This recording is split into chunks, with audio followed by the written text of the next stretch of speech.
Congratulations on completing speech number 2. I have some good news for you. We are over halfway through the course. Much of the reading and really much of the work in the course has been completed. And speech number 3 is very similar to speech number 2. So you're going to get an opportunity to repeat many of the skills that we practice in speech number 2. And there's only a few differences between speech number 2 and speech number 3. So I think you'll find that you have less to worry about than you did moving from speech 1 to speech 2. In this lecture video, I'm going to talk a bit about the differences and similarities between speech number 2 and number 3, and hopefully get you started on this process on the right foot. So speech number 3 is a persuasive speech of policy, as you read right here, and I want you to keep that word policy in mind. There are different kinds of persuasive speeches that we could do, but I'm asking you to do what I'm calling and what is called a policy speech. And there'll be more on that later. Before I begin, remember to read and to download from the modules and to read very closely the prompt for this speech. It's detailed. I'm not going to read it word for word. I'm asking you to read it word for word, and it has everything on here that I want you to know. And it has things that I just won't have time to discuss. So please, first things first, read that and know that very closely. You'll learn about the assignment description, the general purpose, the audience and situation, the time for the speech, the thesis for the speech, the supporting materials. You'll learn about the organization, the outlining, the persuasive style, the note cards, the delivery and the recording, and very importantly, take a look again at the rubric. And I always recommend that students use the rubric a bit like a checklist throughout your process. Are you accomplishing all these things? If so, you're going to get a high grade, even if your speech isn't, magical, right? Okay, so make sure you read the prompt, and of course, remember to go through the class using the modules. This is the first module in our new unit, and it has a lot of information in here that I want you to see, so spend some time looking at all the information in the modules. All right, so let's start by talking about the similarities with speech number 2. Speech number 3 is a persuasive speech of policy, but many of the things that I'm asking you to do this time are very similar to the things I asked you to do last time. So what are those? Well, it's the same time expectation, 6 to 8 minutes. Aim for 7 minutes. Please try not to go over, as that really adds up. My time is precious. So you're feeling more confident, but that doesn't mean I want you to speak for a longer period of time. So 6 to 8 minutes. Extemporaneously delivered, just like last time, guided by 4 3x5-inch note cards. That's 8 total surfaces. I recommend using the note card template that I have provided previously. Of course, if campus is closed, then I will suspend the requirement for a printer for the crafting of your note cards. You may handwrite it as long as campus is closed. I'm asking you to use the same minimum of 3 outside reputable or credible sources, and I'm asking you to use oral citation throughout the speech, just like last time. The introduction, very similar to the informative speech, 5 parts of the introduction that you see listed here, same as last time. 3 parts to the conclusion, also same as last time. We might think, though, of the memorable end this time as being a call to action, since we are calling our audiences to action after all. I'm asking you to use transitions just like last time, and the verbal and nonverbal delivery requirements are the same as speech number 2. I'm asking you to craft and submit a full content, full sentence outline the Monday before the speech video is due. just like last time, and it's formatted and evaluated in the same way as I've asked you to format speech number 2, and in the same way I evaluated speech number 2. There will be a sample student persuasive speech outline that you can take a look at. Again, the formatting is the same. It's just that this sample speech is a persuasive one that uses what we'll call Monroe's motivated sequence. All right, so what are the key differences? You're going to want to pay close attention to these things when you're going through the prompt and the rubric. The first key difference, of course, is the purpose, which is to persuade in this case. Before we were just trying to inform. This time we're being more activist. We are taking a more aggressive stance, and we're trying to actually change behavior, action, or policy. And it's this purpose, trying to persuade in order to change behavior, that makes this a policy speech. So these are to be persuasive speeches of policy, where we will solve a problem by advocating for a course of action. So when you're beginning your brainstorming and thinking about topics for this speech, begin by selecting and finding and narrowing down and specifying a problem. And once you've landed on a problem, then turn to brainstorming and researching action-based solutions to those problems. That's really the two key ingredients to this speech, a problem and a solution. So going further, it helps to understand the kind of thesis statement for this speech that I'm looking for.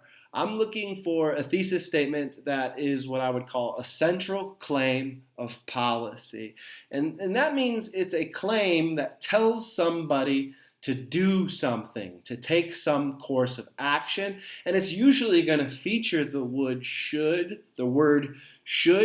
or must, plus take some action. So some audience should take some action. For example, Congress should pass a certain law. Now, of course, our speeches need to be more specific and less vague than this, but that's just an example. You want to avoid making a fact claim. Remember last time I was asking you to make a fact claim about your topic. Say something was true or false about your informative topic. That's not what I'm asking you to do this time. So something like consumption of red meat can cause cancer, that's a good claim of fact that's very informative, but it's not exactly the kind of persuasive claim I'm looking for. It's just saying something is true or something is false. It's not telling us to do anything at all, is it? And that goes also for value claims. We don't want to make a value claim for our speech. A value claim tells us that something is good or bad. Consuming red meat is dangerous and harmful. So our central claim is not trying to change how people value something. Instead, it's a policy claim. It's telling us we should do something or not do something. In this case, you should stop eating red meat. That's the central claim. That's the thesis statement, meaning everything in the speech is focused on that idea and getting our audience to that point of doing some sort of action.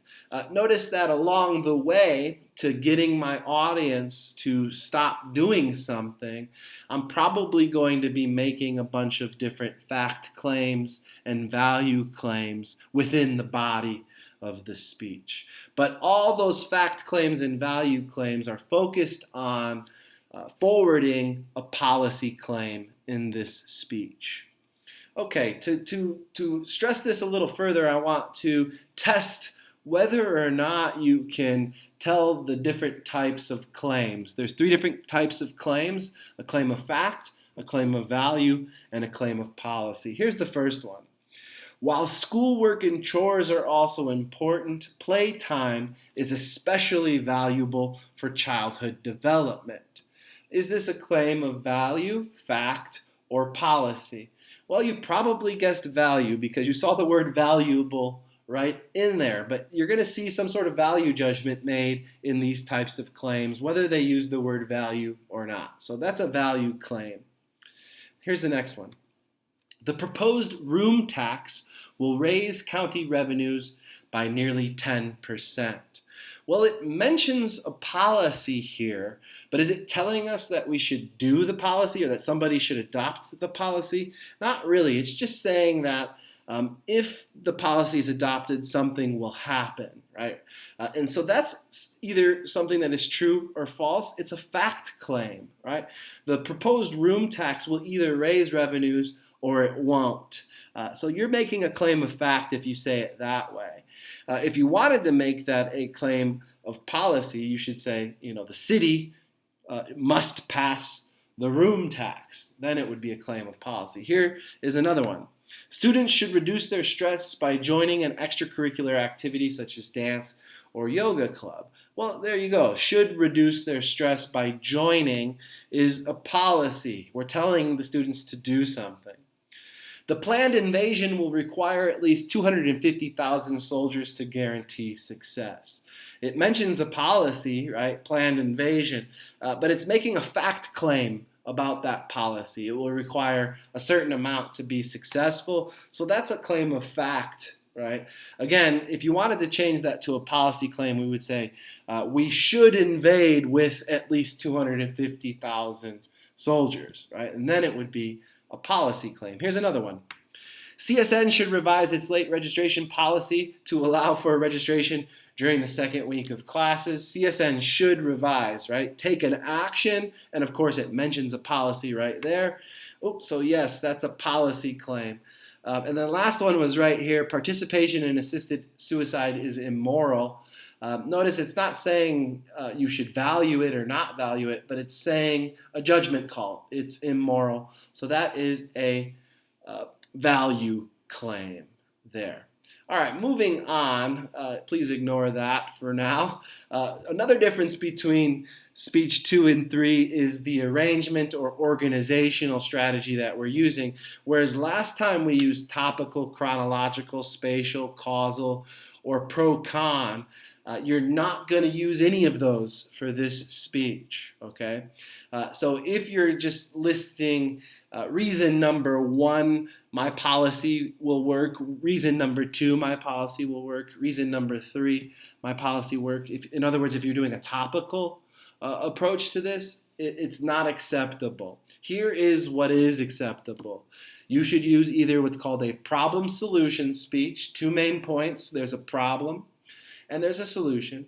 A problem-cause-solution speech, or Monroe's motivated sequence. And I'll talk more about these in an upcoming lecture, and you can read about them in the textbook. But for now, just know that you're not using the organizational strategies from speech 2, and instead you should use one of these 3 listed here.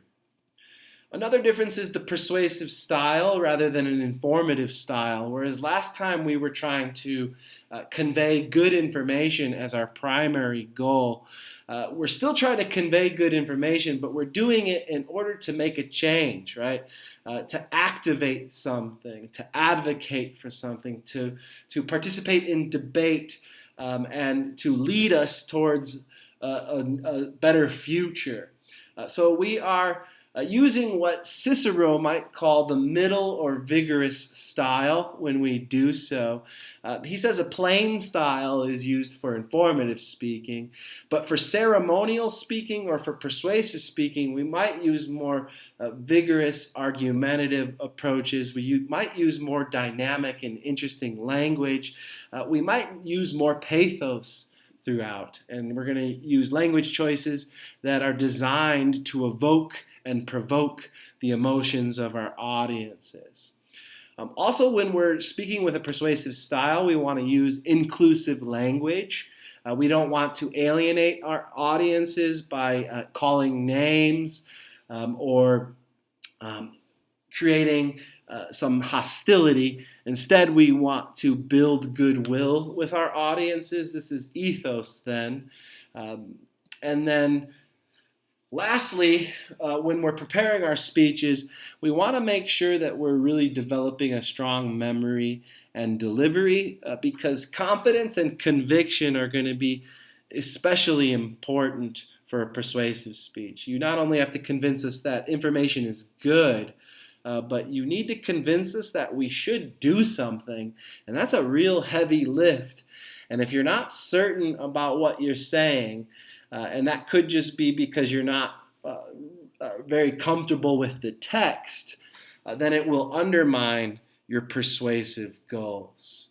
So those were some of the main similarities and differences between speeches 2 and 3. Remember to read the prompts and to follow along on the modules. I didn't touch on everything. I would like to if I had more time. And if you have questions, take it to the Common Course question board.